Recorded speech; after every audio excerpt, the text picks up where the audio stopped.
Okay, thank you, Mr. Cooper. Welcome, everybody. Thank you so much for joining us this morning. It's our pleasure to have you here as we discuss home learning. We'll be going through the research behind our home learning policy, and then we'll move on to the expectations for FS and how you can support at home, and then moving through to primary, so year 1 to year 6. Again, looking at the expectations for home learning with regards to our home learning policy and how you can support at home.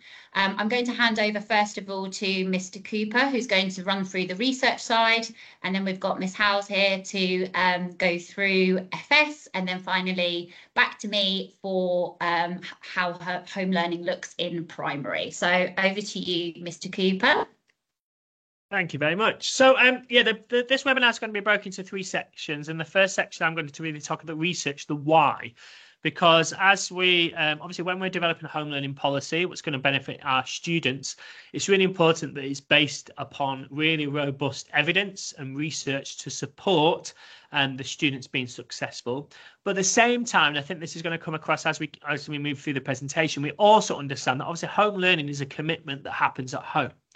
And so for many of our families, the policy has to be flexible as well, because many of our families come from different backgrounds, settings, and different commitments at home. You know, some of our students are competing in all kinds of sports and piano lessons and have all kinds of out-of-school commitments, which may take up a lot of the time. So we also have to understand that for home learning, it has to be flexible. So some parents need less and some parents would like a lot more, depending on, like,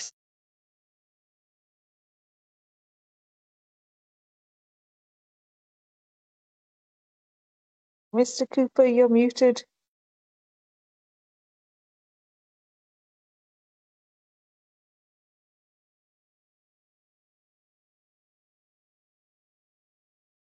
We can't hear you. You've muted yourself. Mr. Cooper, I think your microphone's now? on mute. There we go. Someone must have muted me. Right. Oh, okay. So the first part I'm going to be talking about is the research behind home learning. So basically why our policy is the way that our policy is, and why do we share the homework and what we're trying to achieve through it. The other side to it is that I've just explained is that home learning obviously has to be flexible as well, because many of our families have different commitments. So some of our families will have lots of commitments outside school. Many of our children will go off to sports squads, they will go off to gymnastics, they'll have piano lessons, they'll have a whole range of different commitments outside of school, which obviously limits the time that home learning can be completed. And equally, some families will want lots and lots and lots of homework because they want to, that's what they want for their students. And so whilst the policy is based on research, it's also important that policy is flexible to support that flexibility and that understanding that each family has its own priorities when they get home. So this is our learning model. You'll see this. This is a display that's in our school. You'll see it on various documentation. But this is a learning model. Basically, this is based upon a visual representation of how we learn. So I just wanted to share this with you very briefly in terms of when we are learning, whether we are children or adults. First of all, we engage with the environment. We have to choose what to draw our attention to. And our students in class, their attention should be obviously focused on the teacher, but we also share clear learning intentions. So the learning intentions are there to make explicit to our students exactly what they're going to be learning about today. Because for us as experts, you know, a full stop at the end of a sentence is very obvious because we know about it and we've been taught about it lots of times. For our novice students, you know, in foundation stage in year 1, they may not even notice that a full stop is there because they've not been drawn attention to. We need to prioritize and make explicit to the students exactly what they're going to be learning about in each lesson, because they're novices. They don't know that these things exist. We need to make it explicit. Once we've gained their attention, we start teaching them about it. New information enters their working memory, and that is very small. The working memory is very limited. It can hold about five or six things in a piece of information at once, and particularly for our younger students, that's even more limited. You know, we know that our children in FS in year 1 are more likely to get distracted because they can't hold much information in their working memory at once. So our job is to simplify things and put things in structures so that students can really engage with, limit that working memory so they can access that information and start to embed it in their long-term memory. And that's what we call the process of learning. When children are learning things, it's going into their long-term memory. Okay. The key thing is that once in the long-term memory, it doesn't necessarily always stay there. If we don't use that information, particularly if we've learned it for the first time, we potentially can forget it. So we have to go through the process of remembering things. And sometimes that's referred to as retrieval. We have to retrieve information. And the more we use that information, more we retrieve information, the more embedded in the long-term memory it is. And that's what we refer to as fluency. The more we do it, the more natural it becomes to us. I think the best example is when we drive. When we first learn to drive, it's very difficult. Our cognitive load is overloaded. There's too many things to do. Mirrors. In the UK, we have gear sticks and clutches, and we have to do a whole range of different things. Eventually, we can do it without even thinking. We can actually sometimes, particularly when we're a bit tired in the moment, we can get in the car, we can arrive at work and not even really remember the car journey because we've been thinking about everything else, and it's become natural because we're fluent, because we've driven so many times, it's become fluent and natural for us. And that's what we want to achieve for our students. We want that fluency, that natural recall of the learning that has taken place. And home learning plays a big part in that, because whilst we offer retrieval opportunities in school, we want them to become fluent and retrieve that information at home as well. And I'll tell you why in a second. Could you move to the next slide, please, Miss Rawlings? So this is what we call the forgetting curve. So you can see that blue line. Don't do that. Once we've been taught something, we forget it if we don't use it. So you can see that this is based on various pieces of research. Once something's been taught over time, over a number of weeks, we remember less of it. However, when we repeat over it, so that first repetition, that first retrieval, you can see how the learning is enhanced, and then we start to forget it again. The more we retrieve it, okay, the more we remember in the long term. So you can see that the line actually decreases less each time. And that's what we refer to as that retrieval, that becoming fluent. We forget less the more we use it. We call it a use it or lose it type method. So if you use it lots, you don't lose it. If you don't use it, you lose it, which is why I can't remember any of my German GCSE, because I've never had an opportunity to speak German since I completed my examination many, many, many, many years ago. Next slide, please. And then we also have what's called context-based fluency. And this is always interesting because with parents, we often have this conversation where they come home and you ask your child, what have they done today? And they can't remember.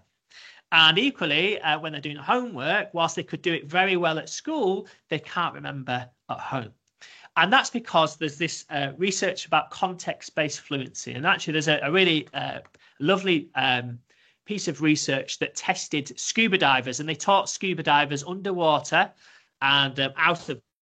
And the things that were taught underwater, they were found much easier to remember when they were underwater. When they were out of the water, they struggled to recall it. And vice versa. When they were out of the water and taught something, when they were underwater, they couldn't remember it as well. Because basically our brains are surrounded by our environment, and when we're teaching something for the first time, it's much easier to remember what we were taught in that setting. So when children do go home and they're trying to recall something, it's more difficult because they've not been taught in that setting. And so we want to break down that barrier. And the only way of breaking down that barrier is asking children to retrieve information in different locations and at different times of the day. So we will ask children in mathematics, we will ask them some maths questions in the afternoon 2 weeks later as well. And that's partly why you see our timetable, we have maths kind of all over the place, because we don't want children just learning maths first thing in the morning, because we want them to be able to retrieve that information throughout the day. And we also want them to retrieve the information wherever they are in the world, including home. And it's naturally going to be more difficult for them to retrieve that information at home because they've not been taught it there. So that's why home learning is important, because it builds that fluency that's not just context dependent. Next slide, please. And then the final thing is about the reason why we choose specific types of homework is we want to build foundational knowledge. And what I mean by foundational knowledge is that when we learn new things, It's built upon existing knowledge. We can't learn something without connecting it to something that's already in our brain, something we already know. And as a primary school, our children are novices. They're in education for the first time. And so our job is to build that foundational knowledge. So when we talk about what we really want children to become fluent in, it's that foundational knowledge. It's the reading, it's the phonics, it's the number skills, and it's that kind of those key core skills that allow children to be successful across the curriculum. And you can see from the top diagram, if you've got that foundational knowledge, when new knowledge is applied on top, it connects and it sits, and you've got a really solid structure of learning. When children don't have that foundational knowledge, as that new learning comes down, you can see how in the bottom diagram, it doesn't connect. And then what you get is a really broken connections within the brain, and children struggle to learn, and they struggle to build that fluency because it's not built upon foundational knowledge. So from a home learning perspective, we want children to retrieve information in different contexts, and the information we want them to retrieve is that foundational knowledge so that they can build up all that problem solving skills and all those critical thinking skills that they work on as they move through primary into secondary school. They can build it on really solid foundations that are built within the primary school. So I'm going to hand over now to Miss Howells, who's going to talk about what that looks like in FS. Thank you, Mr. Cooper, and good morning, everybody. So I'm just very briefly going to speak through what the expectations are in terms of home learning for FS1 and FS2. I'm usually asked by parents when they join the school, what does homework look like in terms of the foundation stage? And my answer is always, if you do nothing else with your child, please, please, please read with them at home. And in terms of home learning in foundation stage, sharing reading material is absolutely the priority.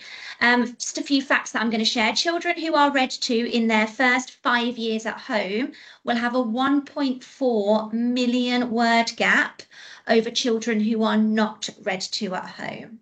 And children need to hear a word up to 12 times before they start to use it in context. So reading at home really gives children, particularly our children who may be experiencing English as a second or a third language, it gives them exposure to this vocabulary so that they can begin to use it when they are at school, when they are speaking. So in terms of reading at home, your child will have a book from the library, and we recommend that they read that each day with somebody at home.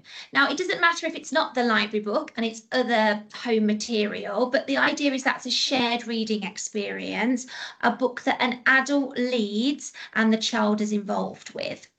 All of that reading, library book and other home material, can be recorded in your child's reading passport. And obviously when they read their 50 books, we will celebrate that with a tea party. Our record at the moment is we have had a child that has been to the tea party every week so far. Got a bit of a competition going on, seeing who can attend the most tea parties by the end of the year. And we recommend that books are repeated, and it's absolutely fine to have the same book recorded in the reading diary over and over again. Just popped on the screen here some top tips for sharing a book with your child. I have been sharing these top tips for years because I just think they're really useful reminders about how to make that shared reading experience really, really purposeful. 1, 2, and 3 really stand out to me, making it part of the daily routine so it's got that priority that it does happen every day. Allowing your child choice and voice, let them choose what they want to read because then they're going to be more motivated to have that reading experience. And number 3, limiting the distractions. It's really, really important at that time that we're turning off the TV and we're moving the mobile phones away because we need to show the children the importance of this reading experience. And I'm the worst for having one eye on my phone when it's next to me. But what message is that giving to the children about that experience? And then number 10, stop when your child loses interest. It's absolutely fine if it's just 5 minutes every day. That's going to be more purposeful than dragging the children through 20 minutes if they have lost concentration after the first couple of pages. I do recommend that when you're having that shared reading experience, that you do ask the children a couple of questions. That's going to really support their listening and focus and stimulate their curiosity, because we want the children to eventually to be able to ask questions about the text. I've just put some example questions on the screen. By no means do I mean ask questions 1 through to 12 every time. Just a couple of questions is enough, but it ensures that the children are understanding the story that they are a part of.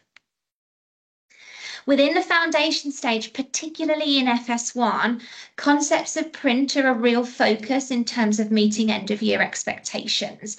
The screen is just summarising what concepts of print are. They're book terms. It's the children understanding how a book works and the part of a book. So I've also would recommend asking a question or two about concepts of print linked to the story that you're reading.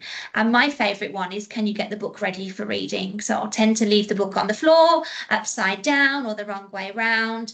And I'll ask the child that I'm reading with, can you get the book ready for reading? And then that's showing me that they understand where the front cover is. And even the children just helping to turn the pages one by one is supporting their understanding of concepts of print. Your child at this point in the year, FS1 and FS2, will also now be bringing home a home reader. Don't let the home reader overtake the shared reading experience. It's to complement it. So I would still recommend that bedtime story every day, and then maybe 3 or 4 times a week dipping into the home reader as well. This is the book where the children will lead the reading, so it's linked to your child's phonic level. For some children, that is a wordless book, and that's absolutely fine. They're still practicing the concepts of print, and the idea is that they're making up the story. So we're working on their understanding and using the pictures to tell the story. With these books, you do not have to read the whole book every time, particularly when the children are just developing their reading skills. So they're still at the sounding out point and they're sounding out each word. That is hard going, and a couple of pages is enough. Even when I'm going into FS2, even year 1 and year 2, when I'm doing reading with the children, I'll often say, do you want to read a page each? I do a page and then you do a page, just so it doesn't feel like that hard slog through the text. And it also means that the children are building their understanding of what they are reading whilst they are reading. With these books, rereading is key for fluency and understanding. So you would read this book at least 4 or 5 times before the book is replaced. And then all of our other suggestions for home reading come home on a Friday in our learning summary. You will never be teaching anything new. You will just be revisiting what the children have done that week, and it will be practical activities. We don't want the children to be sat down doing 20 or 30 minutes work at a desk. We want it to be practical learning, which mirrors what we're doing at school. So for FS1, you'll also have a suggestion linked to letter formation, which is WEC dance, the shapes that we've been practicing at school. You'll have a phonics activity, a literacy activity, and a maths activity. 2 or 3 times a week with those is absolutely plenty. And then you'll have your skills at the bottom, which are just ways that we're supporting the children to develop their independence, and you might like to revisit some of those skills at home as well. FS2 is very similar. You've got your phonics activity, literacy activity, maths activity, and then the rhyme that the children have been learning to say from memory. Your phonics activity from FS2 will be a little bit more formal because there will be letters and words for the children to practice writing. Keep that really short. 5 minutes of that 3 times a week will absolutely complement the learning that the children are doing in school. And then finally, just for FS2, you'll also have your egg words, your sight words that the children will be learning at home.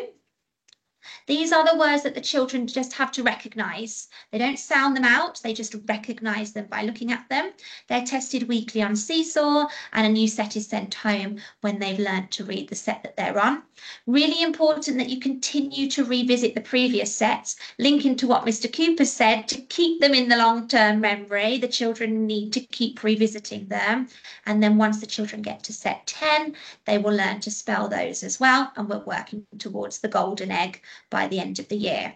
If you've got any questions in terms of how the children are progressing with egg words, I always recommend that you speak to the class teacher, because they'll be able to give you top tips if you want to give your child a little bit of a push to making progress with those. I'm going to hand over to Mrs. Rowlings, who will talk through primary. Thank you so much, Miss Howells. So I'm now going to run through the expectations for year 1 to 6 and how you can support at home. I think it's key to remember that a number of the points that Miss Howells just went through not only apply to FS, but all the way through primary as well, especially in terms of those shared reading experiences and those top tips as well for reading together. So I'm just going to refer back to your child's Seesaw account. On there is on the homepage a pinned link to the year group Padlet. And on that Padlet, you will find everything related to home learning, along with timetables and the parent curriculum booklets, which are a great source of information in terms of what your child will be working on over the term and over the course of the year. It shows the objectives that we're working towards, and it's a real indication of where they need to be at by the end of that year. The Padlet is a great resource in terms of everything in one place. The children are very familiar with Seesaw and Padlet and where to find the links and the information relating to their home learning. So obviously, as they progress through primary, we really encourage that independence, especially as they move to year 5, year 6, thinking about how they manage their time and that home learning. So on the Padlet, there is links to Century, which I will talk through, Times Table Rockstars, those maths core skills, links to recommended reads for reading and really promoting that love of reading, along with the Accelerated Reader Programme, which again, I'll go into detail in the next few slides. And then our spellings are on there as well. So as Miss Howells mentioned, reading really is key. And we encourage that at school and hope that you can do the same at home. Just a little bit of interesting figures here. So at least 20 minutes per day of reading exposes children to 1.8 million words annually, whereas a child who only reads for 5 minutes a day will only be exposed to 280,000. So that really demonstrates the huge impact that reading has on our children. And as Miss Howells has already mentioned, that rereading helps children to gain not only confidence, but also build their fluency as well. So don't be surprised to see the same book coming home. The idea being that they keep building on that fluency and gaining that confidence over the week. Similarly to FS, the reading record goes through primary with the children as well. And it's a fantastic resource for support at home. There's questions in there that can help. And again, just choosing 1 or 2 when your child's reading or you're reading to them to really encourage that discussion and check for that understanding, because it's not only the reading, but it's the understanding and the comprehension of what they read. So in Key Stage 1, in year 1 and year 2, quite similar again to FS, we have the phonics books, which you can see on the screen, that will come home. They will have the same book for the week to build that fluency, as we've mentioned, and it links to their phonics level. Within those books, there's some great tips as to how to support your child reading that book. And Also, additionally, I've put a little picture on there. There's questions to talk about. So do have a look at those with your child once they've read to give some ideas as to how to support with that discussion. The tea parties are also a huge hit in Key Stage 1. So every time your child reads to you or you read to them as part of that bedtime routine, please do record it in their reading record so they can make their way up that reading rocket and head to those tea parties. In Key Stage 2, your child will be bringing home 2 books from the library. One is a free choice, and they may choose something that is perhaps too challenging for them, or they may choose something that you look at and you think that's really, really easy for them. The idea is that it's a free choice and it's something that sparks their interest. So to really promote that love of reading, don't be surprised if it's perhaps slightly different to where your child is at in terms of their reading ability. We don't discourage them choosing books for that free choice. Like I said, it's something that sparks their interest.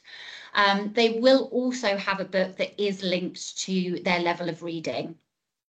So they'll bring the 2 home.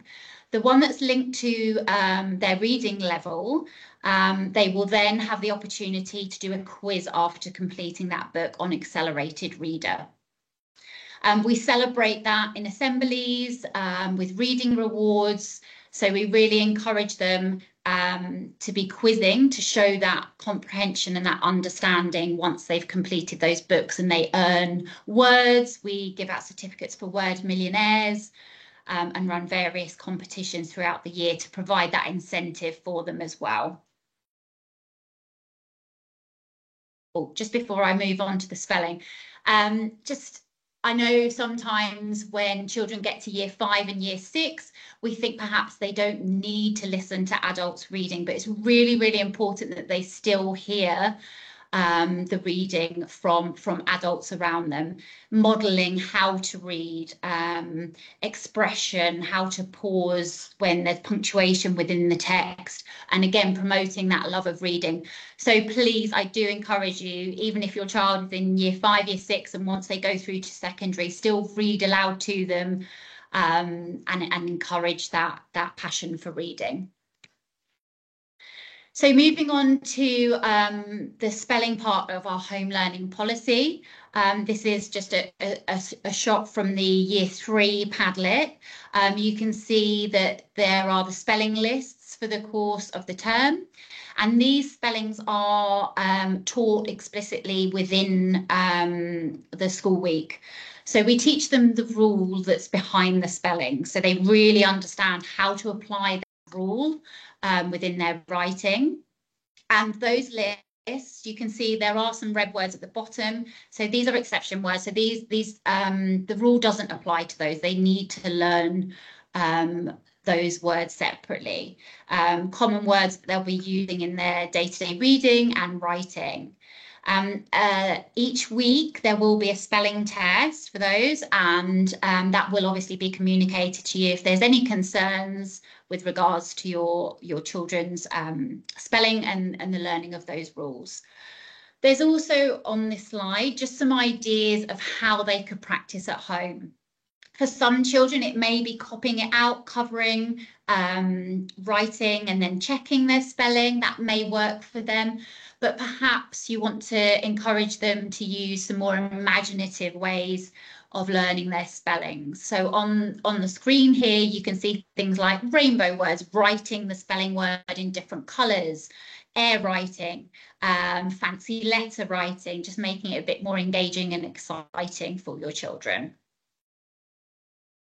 As Mr. Cooper mentioned, building those foundations and those core skills are really key in terms of that confidence, first of all, but also that fluency. So there's a couple of apps that we recommend the children use. In year 1, it's an app called Numbots, and in year 2 to 6, we have our times table Rockstars. And these are great in terms of those core skills in maths, which really do build the foundations for all topics and concepts covered. So having strong fluency in these areas of multiplication, addition, subtraction will set them up for success as they approach things like fractions, perhaps in their maths.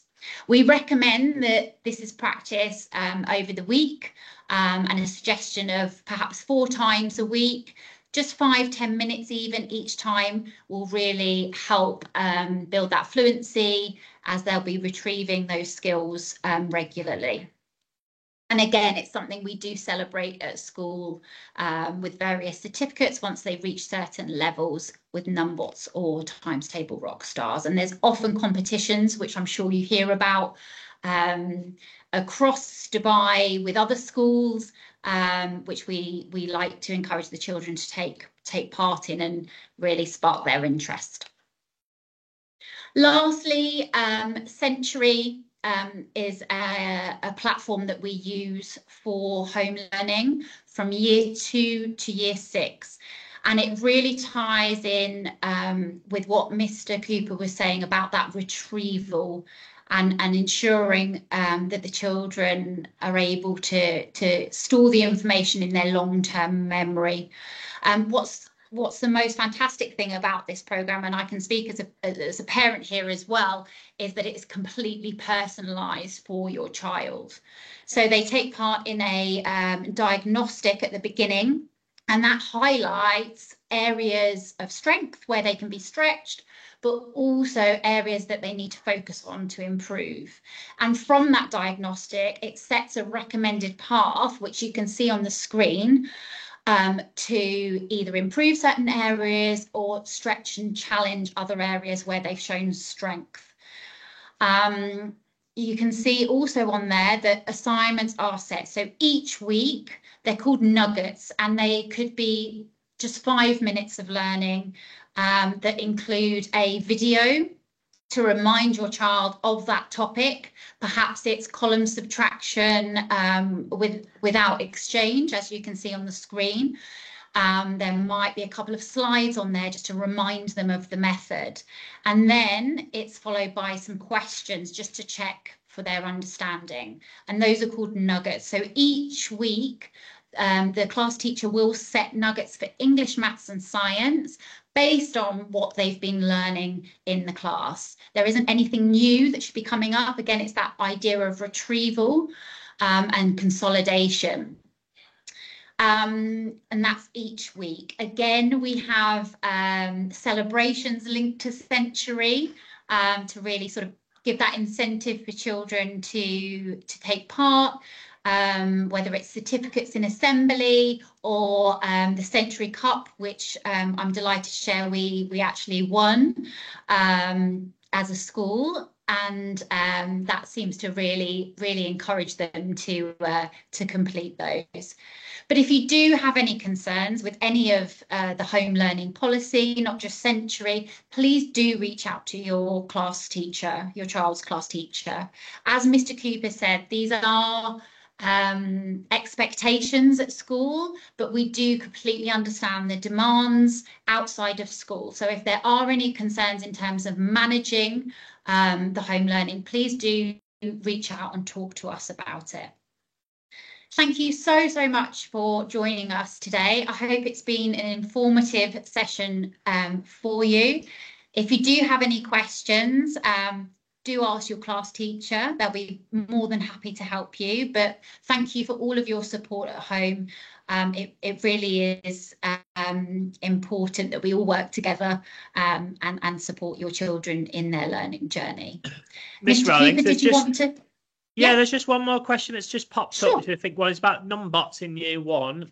How do we know which level to stop at in Numbots from year 1? I think I know the answer to this, but I know you're a Key Stage 1 expert, so it might be best coming from you. So in terms of the levels, I'm assuming that's perhaps when to stop within like a session of them doing it at home. I'd probably recommend maybe 1 or 2 of those levels. They are quite short. But again, as Miss House mentioned, you know, if they're losing interest, losing concentration, it's not a set amount. So I'd say perhaps just 1 or 2 within a sitting is absolutely fine. I hope that's answered the question. Yeah. If not, please do reach out to your class teacher if I haven't quite answered that in enough detail for you. Was there anything else, Mr. Cooper, in the questions that have come up? So there's one about Century and assignments assigned by the teacher. Yes. So basically, yes, so the teacher will assign a minimum expectation of nuggets based on what they're learning about and what the teachers decided that they think they should be working upon and practicing. But the key thing about Century is because it is AI driven, it will also the Century will also recommend suggested nuggets based on your child's current progress and what targets they're working upon and based on how they performed in the previous one. So the teacher each week will set nuggets, but equally it will also have a recommended pathway which the children can access. And so so the minimum expectation that they complete those nuggets have been set by the teacher, but Century will continue to make suggestions about what's next for your specific child, basically personalising the homework for all children within the class. And so, but essentially as part of the home learning, it's set by the teacher, but there's an opportunity to access nuggets that are being set through Century based on your child's current next steps as well. The different apps are all embedded within the Padlet. So basically what you shared here, the Century, all of those links to those places are in the Padlet. And above each of the links tells you how many times we recommend your child is accessing these things. So the spelling list, the Century, and Times Table Rockstars or Numbots will be in your child's Padlet. And obviously Numbots won't be visible for our Year 6s because we don't ask them to access it. So the Padlet is a one-pager with all the home learning that's accessible for your child. Can we ask for more frequent assignments? So the beauty of Century is that it essentially will set you an unlimited amount of content, and the same with Numbots and Times Table Rockstars. We're very much aware that some parents want less homework because of their external commitments, and some parents want more. We don't set more assignments because Century will do that for you. So what we'll say is if you want your child to do even more than the kind of minimum requirement, absolutely, they can read more. They can access Century more. They can access Numbots and Times Table Rockstars more. We don't say, okay, we're going to increase it to 5 or 6 because we know that there are also many families that can't commit to that. So we have our minimum expectations, but there is absolutely more content there for you through Century that will personalize that pathway and an unlimited amount of nuggets for you if you want to do more. Okay, obviously said that policy has to be flexible for different families in their context, and we also want it to be really purposeful and targeted rather than just continue just adding extra activities. Someone asked about assignments over the holidays. Again, Century is always accessible, and Times Table Rockstars and Numbots, and obviously the phonics practice and the reading books. So we would always encourage during the holidays to commit to those things if you wish to do so. We also want to stress that holidays are also a time for families and enriching activities and going outside. You know, this winter holiday has been wonderful for my family to be able to go to the park and just enjoy the outdoors and enjoy times with friends and family. So if as a family you decide, actually, I just want them to have a break from their learning and I want them to just go and be exposed to all kinds of enriching activities across Dubai, and obviously people travel as well, then we encourage you to do that because that will also contribute. When we talk about foundational knowledge, we also talk about foundational experiences. You know, you'll see that we have post boxes in our school. The reason why we've added post boxes is because in the English curriculum, there's at the end of the year in various GLs, there's references to post boxing. Of course, many of our students in the UAE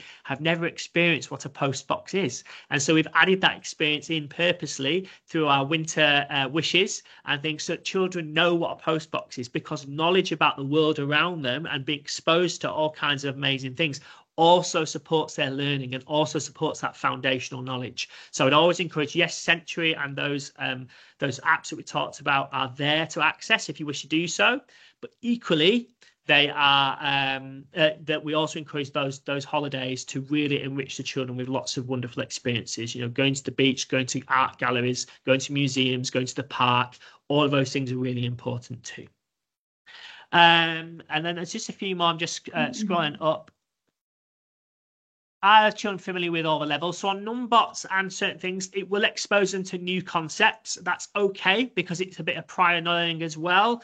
And so if the children is really flying through Numbots and things, it will start to expose them to things that maybe they've not been taught yet in school. That's absolutely fine. And don't be concerned if they're finding something difficult. Finding something difficult is the starting point to start progress. And so, yes, it will expose them sometimes to things in the same way that Sensory might do as well. It might suggest, because your child's doing really well, it might suggest a nugget of something that maybe we've not taught them yet within that year group. Don't be afraid of that. The video's there to help them. If they're asking for help at home, then support them with that. But equally, if they are feeling something really difficult, then come back in school and say, look, they were exposed to this. Have you taught that yet? No, okay. And that's that. There's nothing wrong with actually closing down a nugget or skipping through that or saying, I think that's enough now, because we don't want to discourage them from the progress. We want them to feel like they're being successful. But if we want to challenge children as well. So sometimes Sensory will suggest things that maybe haven't yet been covered in class, and that's absolutely fine. And it's about managing that at home and speaking to your class teacher about those specific topics as well. I'm just going down to the bottom. I think I've covered most things. Can you tell us about Ladders at Home? So Ladders at Home isn't linked to home learning. Ladders at Home is basically our reporting tool. So Ladders at Home is can be accessed whenever you like, but we just encourage parents to access it as a minimum kind of towards the end of each term. You can access it basically when we release the reports, and basically it brings the report to life. So when a teacher says, this is what your child's levels are at this moment in time, if you click on Ladders at Home, you can see what they've been learning about. So you can see what objectives from the curriculum they've been taught so far, what they're working upon at the moment, but maybe not quite grasp, and then finally what objectives they haven't been taught yet. So basically it's a portal that you can go in and get a bit more information about what how your child is performing in school. The great thing about Ladders at Home is it also, if you click on objective, it gives you information of what that objective means, because we know that sometimes some of these objectives we don't know what they mean, because we were taught like this when we were younger, and obviously we're not all educationalists. So if you want to know what that objective means, you can click on it and it'll give you a bit of an explanation of what happens in school, what the objective looks like, and what the expectations are in a bit more detail. Okay. Is there a possibility for parents to receive email notifications once assignment is added for them to follow up on? So, Amy, do you want to talk? Because I know the specific dates when home learning is released within each year group. So what we hope is that families get into that routine, and you know that everything on that day, that's when the home learning gets released. Do you want to just talk about that a bit quickly? Yeah, sure. So the assignments are set weekly. So you can expect to see those each week. In terms of the days that they're set, it may differ slightly for year groups. So it's worth checking just with the class teacher what day they set it on. But most year groups set on a Wednesday, and it's due the following week. The reason for it's slightly different is obviously we also have a spellings is that we do spelling tests, and depending on the timetable, obviously teachers will plan spelling tests on different days, and they want to give children enough time to practice at home before testing them. So sometimes, because of the nature of timetables, no year group has the same timetable. They can't all have PE at the same time. The spelling tests for some year groups might be on a Thursday and some it might be on a Wednesday. And so we want to give children enough time to practice at home. So if you're unsure of the day that's released each week, then please email a class teacher and you'll know what day the homework gets released. And therefore you'll know that you've got about 7 days to complete it.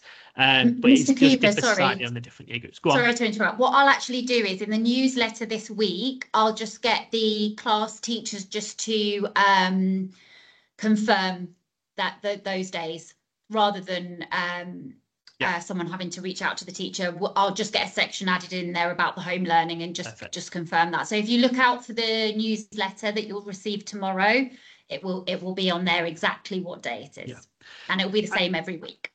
And the final thing I wanted to say is, I think, when you see all these slides and you see what we offer, obviously we are we have high expectations of our students. We're a premium school and we want to offer a broad range of experiences for our students. And so there are lots of applications. And I think for parents sometimes, particularly when you're also juggling things like GEMS Connect and the ECA app and things like Ladders at Home, it can feel very overwhelming.